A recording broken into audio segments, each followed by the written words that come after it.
Welcome to Sarasu சமையல். இன்றைக்கி நம்ம வீடியோவில் கறிப்பலா சாப்ஸ் தான் செய்ய போகிறோங்க. இந்த சாப்ஸ் எப்படி செய்கிறதுன்னு நம்ம பார்த்துடலாங்க. இந்த கறிப்பலா காரைக்குடியில் செட்டிநாடு ஏரியாவில் அதிகமாக கிடைக்குங்க.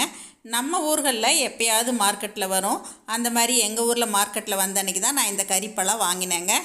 இதை வச்சுட்டு நம்ம பொரியல் செய்யலாம், வறுவல் செய்யலாம், பலாக்காயில் பிரியாணி செய்யலாம். ரொம்பவே நல்லாயிருக்குங்க. இன்னும் பெரட்டல், குருமா, கிரேவி, சாப்ஸு எல்லாமே செய்யலாங்க. நான் இன்றைக்கி சாப்ஸ் செய்கிறதுக்காக தான் அந்த பலாக்காயை தோலை நல்லா நறுக்கிட்டு இந்த மாதிரி எடுத்துருக்கேங்க.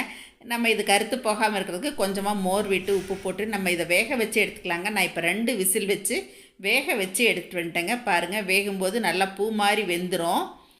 வேக வைக்கும்போது 1 டீஸ்பூன் மட்டும் கொஞ்சமாக உப்பு சேர்த்து வேக வச்சுக்கோங்க. இப்போ வேக வச்ச பலாக்காயை தண்ணியை வடிச்சிட்டு ரெடியாக எடுத்து வச்சுருக்கேங்க. இதுக்கு தேங்காய் 2 டேபிள் ஸ்பூன், கசகசா கொஞ்சம், பட்டை, சோம்பு, சீரகம், பூண்டு 5-6 பல், முந்திரி 10, இதை எல்லாத்தையும் சேர்த்து நம்ம அரைச்சிக்கணுங்க. இப்போ இதையெல்லாம் நம்ம நல்லா நைஸாக அரைச்சிட்டு வந்துடலாங்க. பாருங்கள், இந்த மாதிரி நான் நல்லா நைஸாக அரைச்சிக்கிட்டேன். இப்போ நம்ம வேக வச்சுருக்க பலாக்காயை எண்ணெயில் பொரித்து எடுத்துடலாங்க. ஒரு வாணலியில் தேவையான அளவுக்கு நான் கடலெண்ணெய் எடுத்துருக்கேங்க. எண்ணெய் நல்லா காஞ்சதுக்கப்புறம் மிதமான சூட்டில் வச்சுட்டு இப்போ நம்ம வேக வச்ச பலாக்காயை இப்போ கொஞ்சம் கொஞ்சமாக சேர்த்து நம்ம பொரித்து எடுத்துடலாங்க. பாருங்கள், இந்த மாதிரி எண்ணெயில் சேர்த்த உடனே நம்ம அப்படியே பெரட்டி விட்டுட்டே இருக்கணும். நல்லா இந்த மாதிரி வெந்த பக்குவம் தெரியும். அந்த சலசலப்பெல்லாம் கொஞ்சம் அடங்கிரும். இந்த மாதிரி எண்ணெயிலேருந்து தட்டில் எடுத்து போடும்போது பார்த்திங்கன்னா கொஞ்சம் கலகலன்னு சத்தம் வரணும். இந்த அளவுக்கு வெந்ததுக்கப்புறம் நம்ம எண்ணெயிலேருந்து எடுத்துடலாங்க. இப்போ மீதி உள்ளதையும் இதே போல் நம்ம பொரித்து எடுத்தாச்சுங்க. இப்போ அதுலேயே கொஞ்சம் எண்ணெயை நான் நிறுத்திட்டு அதில் சோம்பு தாளித்து பெரிய வெங்காயம் 2 பொடியாக நறுக்கி இப்போ சேர்த்துக்கிட்டேங்க. இது கொஞ்சம் கண்ணாடி பதம் வதங்கினதுக்கப்புறமா நம்ம தக்காளி சேர்த்துக்கலாங்க.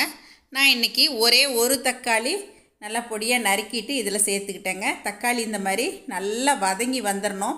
வதங்கி வந்ததுக்கப்புறம் இதுக்கு தேவையான மசாலாத்தூள் எல்லாமே சேர்த்துடலாம். மஞ்சள் தூள் கொஞ்சம் போட்டுக்கிட்டேங்க. மல்லித்தூள் 1/2 டீஸ்பூன், காரத்துக்கு தேவையான அளவுக்கு தனி மிளகாத்தூள் சேர்த்துக்கிட்டேங்க. காஷ்மீரி மிளகாத்தூள் கொஞ்சம் சேர்த்துருக்கேன். கரம் மசாலா கொஞ்சமாக சேர்த்துக்கிட்டேங்க. நீங்கள் விருப்பப்பட்டால் கரம் மசாலா சேர்த்துக்குங்க. சும்மா ஒரு 10 செகண்ட் அந்த பொடியெல்லாம் வதங்கினா போதும். இப்போ நம்ம அரைச்சி வச்சுருக்க பேஸ்ட்டு சேர்த்துடலாங்க. கூடவே கொஞ்சம் தண்ணி சேர்த்துக்கலாம். நான் கருவேப்பிலை போட மறந்துட்டேங்க, சாரி, நீங்கள் போட்டுக்கோங்க. இப்போ இது கொஞ்சம் சுண்டி வரும்போது நம்ம தேவையான அளவுக்கு உப்பு சேர்த்துக்கலாங்க. உப்பு சேர்த்துட்டு நல்லா பெரட்டி விட்டு நல்லா அடுப்பை சிம்மில் போட்டுடுங்க. சிம்மில் போட்டுட்டு அதுக்கப்புறமா ஒரு 2-3 நிமிஷம் அப்படியே வச்சுருங்க.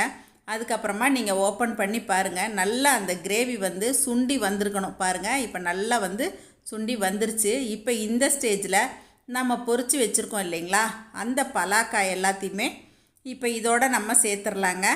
இந்த மாதிரி நல்லா சுண்டி வந்ததுக்கப்புறம் போட்டால் தான் மசாலா அந்த தண்ணியோட இது இல்லாமல் சலசலப்பு இல்லாமல் கொஞ்சம் நல்லாயிருக்கும். அதனால் இப்போ நல்லா மசாலா சுண்டி வந்ததுக்கப்புறம் இப்போ பொரித்து வச்ச பலாக்காய் இதில் சேர்த்து நல்லா பெரட்டி விட்டுக்கணுங்க.